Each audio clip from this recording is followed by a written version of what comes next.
Assalamualaikum warahmatullahi wabarakatuh.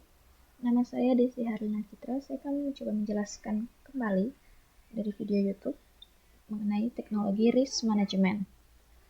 Ada 3 pembahasan. Yang pertama, apa itu manajemen risiko teknologi? 2, tantangan saat menerapkan proses manajemen risiko teknologi. Yang ketiga, bagaimana mengatasi tantangan tersebut. 1. Apa itu manajemen risiko teknologi? Ada berbagai jenis risiko yang perlu dipisahkan dalam beberapa cara. Hal yang dapat terjadi misalnya sistem tidak tersedia yang harus dihadapi. Lalu, hal itu bisa saja terjadi karena diretas dari luar perusahaan. Dan hal ini juga dapat terjadi bahwa data sensitif jatuh di tangan eksternal yang ingin dihindari. Dan juga gagal karena peraturan atau dengan beberapa undang-undang. Terlepas dari risiko mana yang terjadi, dampaknya selalu sangat penting bagi sebagian besar dari mereka. Bisa saja kehilangan pendapatan, reputasi, efisiensi perusahaan Anda. Apapun jenis risiko yang dihadapi, dampaknya jika terjadi sangat penting dan dapat menyebabkan banyak kerusakan. Untuk menghindarinya, bisa dilakukan dengan melakukan proses manajemen risiko. Yang pertama, apa yang bisa terjadi dan apa dampaknya jika terjadi sesuatu. Proses manajemen risiko teknologi baiknya dapat menjawab 2 pertanyaan tersebut. Kemudian, langkah selanjutnya adalah menentukan proses manajemen risiko yang biasanya mencakup langkah-langkah seperti proses untuk identifikasi risiko, untuk analisis risiko, untuk menilai dampak dari risiko yang mengidentifikasinya, dan juga proses untuk mengambil tindakan yang terakhir. Ini juga sesuatu yang cukup penting untuk akhir, semacam proses pemantauan yang memastikan bahwa proses dari manajemen risiko tersebut diikuti secara konsekuen dan juga efisien. Yang kedua, tantangan saat menerapkan proses manajemen risiko. Yang pertama, yakin melakukan manajemen risiko dan ada sponsor yang mendukung. Untuk tahap yang kedua, meyakini manajemen risiko penting untuk dilakukan.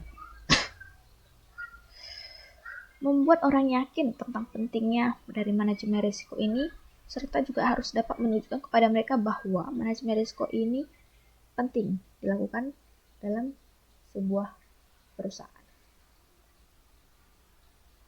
Yang ketiga itu, memulai dengan mengidentifikasi risiko. Untuk mengidentifikasinya, biasanya diperlukan banyak data. Untuk mengevaluasi dampak risiko juga membutuhkan banyak data.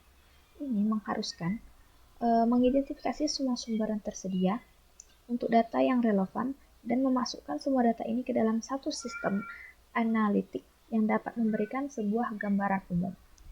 Pertama-tama, untuk mengidentifikasi semua sumber data ini, kita juga harus menggabungkan data dan membuatnya dalam format yang mudah dibaca, sehingga data tersebut dapat dianalisis dan diidentifikasi dengan risiko tertinggi. Selain itu juga harus dapat mengidentifikasi dampak dari risiko tersebut jika terjadi. Yang keempat itu memiliki pemahaman dari 2 sisi koin. Seorang manajemen risiko diharuskan untuk memiliki pemahaman yang baik tentang bisnis, serta pemahaman yang baik juga tentang teknologi untuk menjalankannya, sehingga dapat memahami apa yang terjadi jika teknologi gagal, serta apa dampaknya terhadap bisnis. Adapun aspek lain yang juga cukup penting dalam manajemen risiko, ada berbagai jenis orang yang terlibat. Di satu sisi, ada orang-orang yang melakukan analisis data dan identifikasi risiko, dan di sisi yang lain juga ada orang-orang yang membuat keputusan. Maka, di sini penting sekali untuk menemukan cara agar kedua tipe orang tersebut benar-benar dapat berkomunikasi dengan baik agar proses manajemen risiko tersebut dapat dilakukan dengan lancar. Bagaimana mengatasi tantangan tersebut? Yang pertama itu, menemukan seseorang yang benar-benar percaya akan pentingnya manajemen risiko teknologi serta mendukungnya. Yang kedua, mendefinisikan proses dan prosedur yang diperlukan untuk melakukan manajemen risiko, mulai dari identifikasi risiko hingga pemantauan risiko, dan dilanjutkan dengan memikirkan beberapa alat yang dapat mendukung setiap langkah dalam proses agar terintegrasi dengan baik. Ketika identifikasi risiko, ada banyak sumber data dalam sebuah perusahaan yang dapat menyediakan data yang digunakan. Penting sekali untuk mengumpulkan semua data ini dan menggabungkan data agar mendapatkan tampilan yang bagus, sehingga tidak tersesat dalam semua data itu. Yang ketiga, basis data terintegrasi. Misalnya, jenis risiko yang cukup khas terkait dengan sistem yang sudah ketinggalan zaman. Banyak perusahaan, mereka memiliki apa yang disebut dengan lingkungan sistem yang tumbuh secara historis, serta memiliki banyak warisan teknologi informasi. Jadi, mereka perlu menemukan cara yang membantu mereka mengidentifikasi sistem dan aplikasi yang ketinggalan zaman dalam infrastruktur teknologi informasi dengan cara yang efisien. Misalnya, pada manajemen data juga cukup penting untuk manajemen risiko. Mulai dari mengidentifikasi data sensitif dan bagian-bagian di TI atau bagian-bagian bisnis yang menggunakan data tersebut. Kemudian, dapat mengevaluasi dampak jika diperlukan dengan baik dan dapat melihat siapa yang akan terpengaruh.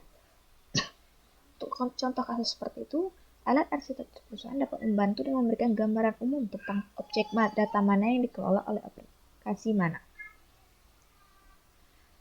Keempat, tidak tersedianya sistem.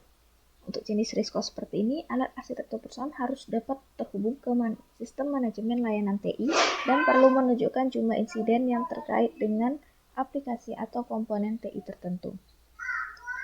Kesimpulannya, yang pertama, jangan menunggu sampai risiko menjadi kenyataan atau melakukan sesuatu sebelum itu terjadi. Yang kedua, mencari sponsor. Benar-benar seseorang di level manajemen senior yang memahami pentingnya topik ini dan yang bersedia mendukung pekerjaan tentang topik ini. Yang ketiga, menerapkan proses profesional yang didasarkan pada praktik terbaik dan standar umum untuk manajemen risiko. Temukan juga alat dan solusi profesional yang mendukung, serta berhati-hatilah agar proses yang dilakukan efisien dan juga diselesaikan dengan cara yang konsekuen. Baiklah, sekian penjelasan ulang dari saya. Salah dan maaf, saya mohon salah kata, saya mohon maaf apabila.